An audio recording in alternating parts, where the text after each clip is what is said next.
Now let's see our revision on the yoga system, the Patanjali Ashtanga Yoga system. Patanjali, parce que the sage Patanjali founded that. Ashtanga, they're the 8 limbs of yoga. You have to know all the 8 limbs by heart and in the order. I told you that before. And Ashtanga Yoga, that is the way to moksha, right? So what is yoga? You need to be able to define yoga.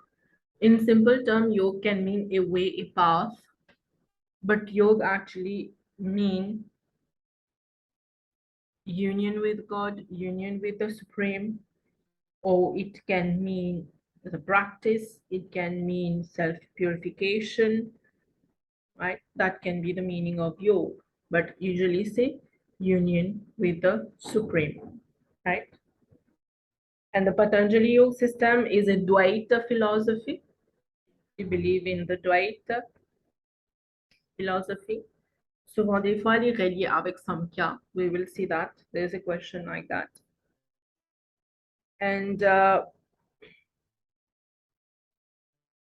you have to be able to write about the modification of the chit. Remember the chit, right? The chit actually comprises of the 3 internal organs, that is the intellect, the ego, and the mind. Satwala together, I repeat, intellect, ego, and the mind, the 3 together, they are called the chit. So we have modifications of the chit. We have 5 modifications of the chit. The first one is right cognition. Sisaki Nunapanda Samkhya, the 3 types of knowledge, right? And then you have wrong cognition, number 2. The third modification of the chit is verbal cognition.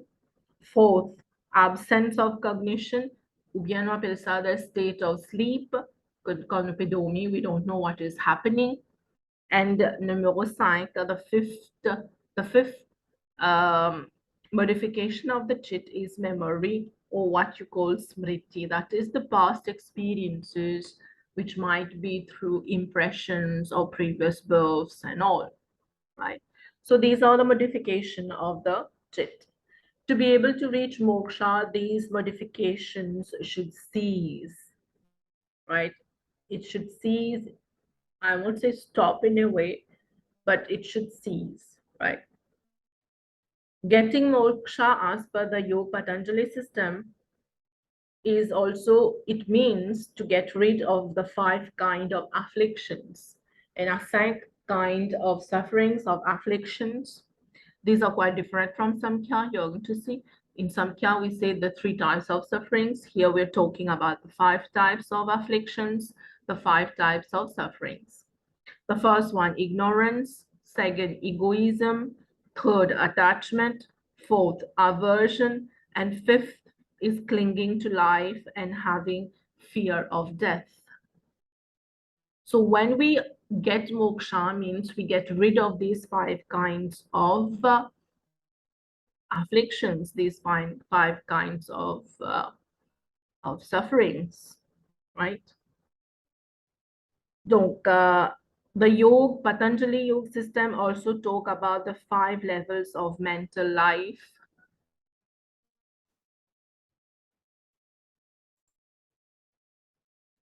So you need to know about the 5 levels of mental life, right? The lowest one being laziness. We are sorry, not laziness, restlessness. The first one being restlessness. This is when we have too much of Rajas gun. Then number 2 is laziness, when we have the predominance of tamas. The third is distraction, when here we have the touch of, we have sattva together with rajas. Rajas is predominating over sattva gun. And the fourth one is concentration. And here the mind is dominated by sattva, rajas, and tamas. They are subdued here. And this is, you know, the state where we can meditate, we can concentrate. The gunas are quite under control.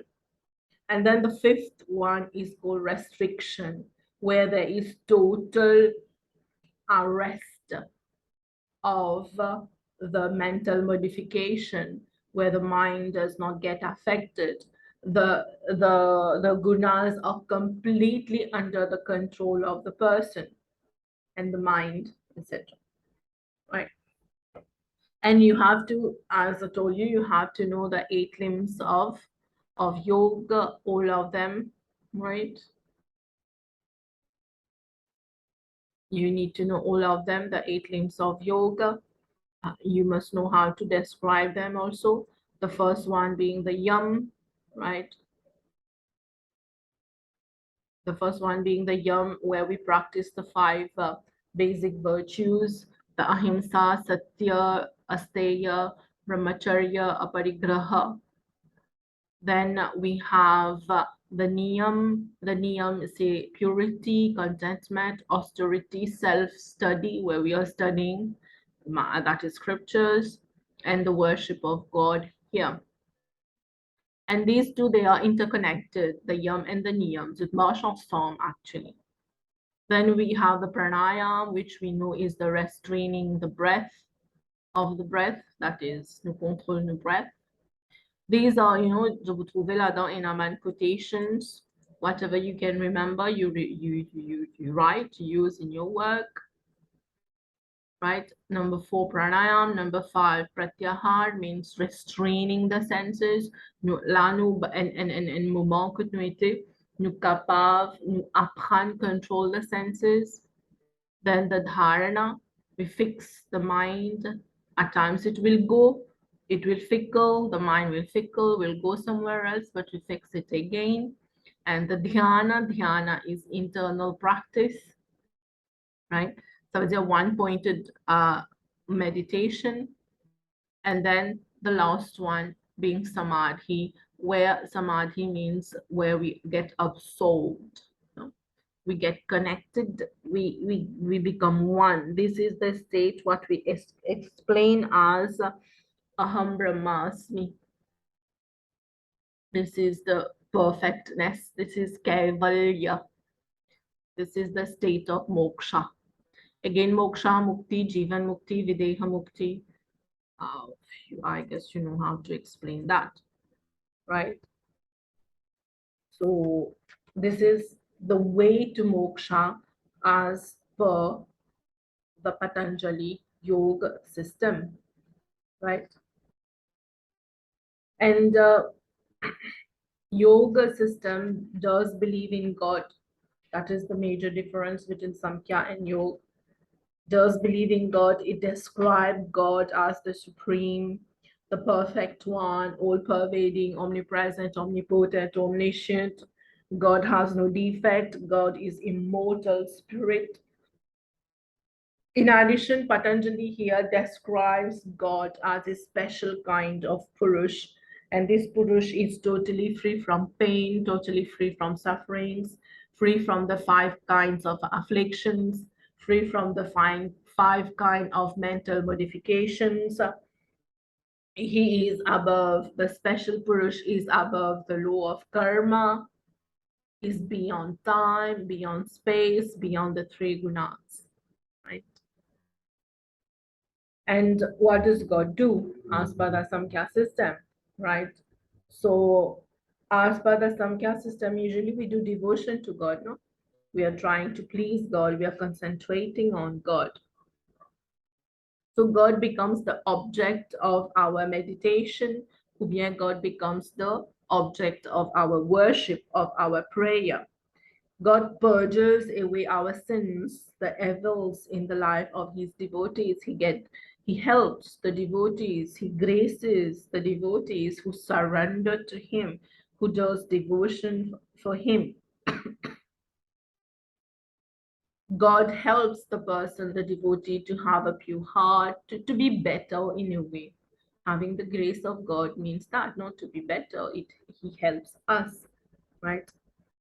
But here Patanjali says God is not the creator, the preserver, or the destroyer.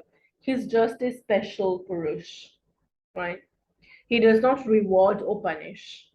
This is, of course, true. God does not reward or punish, because we get rewarded or punished because of our karma, based on the law of karma. Here, if ever you're explaining about this part, writing about God, you can refer that God does not punish, nor does he uh, reward us, because reward and punishment is based on the karma that we do. And you can write here about the law of karma, but do not elaborate too much on karma, right? What does he do? He doesn't grant liberation. He doesn't say, oh, I'm pleased with you, I'm going to grant you liberation, because the liberation comes with the effort, from the effort that we have done. Right? If there's no effort there, we are not going to get liberation. So whatever, liberation and reward after doing something good, right? So it's all based on karma. It's not based upon the mood of God, upon God, right?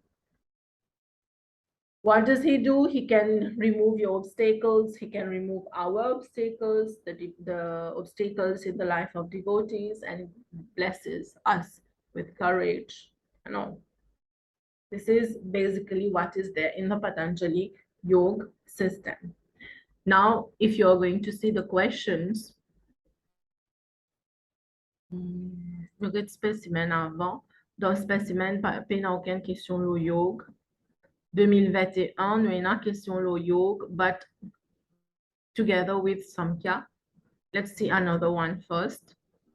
Si nous prenons previous syllabus to one questions, no single one of the 8 limbs of yoga has greater value than the other. That is the 8 limbs of yoga. No single one has greater value than the other. That is, all of them, they are equal. It's true, all of them are equal. No, none of the 8 limbs of yoga. Number 1, yam is more important than samadhi. You can't say number 2, number 3 more important than number 6, number 7, whatever it is. We can't say that, but because as we have to get upstairs, we have to climb the stairs, and we do that one by one. We can't go up by using maybe the 5th, by starting from the 5th step. We have to start from the beginning, from the low to the high, right? So the Patanjali Yoga system, the 8 limbs of the Patanjali Yoga system, c'est ça, non important, because each has a particular importance. Because we are refining us at the end. When we are following this yam, for example, discipline, niyam, conduct, asana, posture, we are doing pranayam, the breathing, pratyahar, dharana, the dhyan, and the samadhi. We are refining us step by step to be able to reach the samadhi state. So all of them, they have equal importance, right? This question also refers to the same thing. Discuss the claim that yoga is more than physical exercise. Quand il peut dire physical exercise, il peut cause lo asana, posture. In yoga, the Baba Ramdev, so yoga, etc. This is part of the yoga system. Because Baba Ramdev, whatever he follows, is called the Patanjali Yoga. Right? He follows this particular system. So here the question is, yoga is more than physical exercise. Yes, yoga is not only you do physical exercise, but yoga is also you follow yam, niyam, you have pranayam, you have pratyahar, you have dharana, dhyan, and samadhi. So the question is the same as 2019 là, c'est qui nous guettait, right? Each one has the particular importance, right? What is the importance? As I told you, you have to be able to write about these 8. Si vous pas pour décrire ça, oui, là, ou pas vous écrire réponse.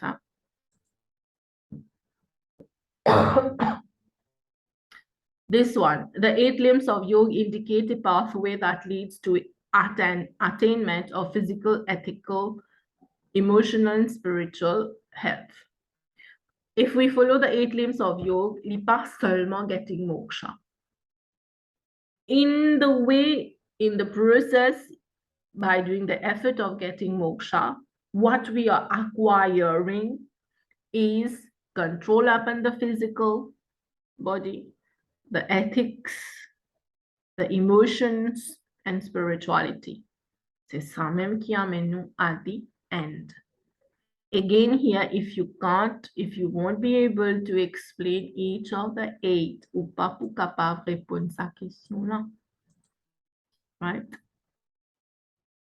So 8 limbs of yoga is the pathway que nous pour get physical, ethical, emotional, and spiritual health. Parce que tout ça, man, with the step that we have to go through. For example, asana, pranayam. So we are developing a good physical state, right? So these 4, physical, ethical, emotional health, is equal to the 8 limbs of yoga. The 8 limbs of yoga is equal to physical, ethical, emotional, and spiritual health, right? So basically, this is the type of question. Mais comme on dit, il y a une question to with Samkhya and the yoga system together, right? So I'm going to dire at times yoga is connected to Samkhya. The basic reason why is that Samkhya tells you there is one way to moksha, and the way to moksha is jnana, knowledge. Yoga tells you the way to moksha is you follow the 8 limbs of yoga. But si nous get bien in the 8 limbs of yoga, there is the jnana path, the path of knowledge. There is the bhakti, because that is devotion, we worship God. There is the bhakti yoga, the devotion path, and there is karma yoga, the path of action. That's why yoga is connected to Samkhya. Part que Samkhya explained that the way to get moksha is Gyan. Yoga also believes in that. But yoga really go further by saying that we not stick only to Gyan yoga, to acquiring knowledge, but we put the knowledge into practice. That is karma yoga and bhakti yoga. Right? So here the question says yoga is not important in Samkhya philosophy. Samkhya philosophy is very quite different parce que, and say one way to moksha is Gyan, deuxième the system of Purush and Prakriti, and it is not talking about God parce que the existence of God cannot be proved. However, they are associated. Yoga is associated with Samkhya in terms of morality, in terms of ethics, in terms of the way to get moksha, right? And here you're going to write about their views on God as well, right? So make sure you read this stuff.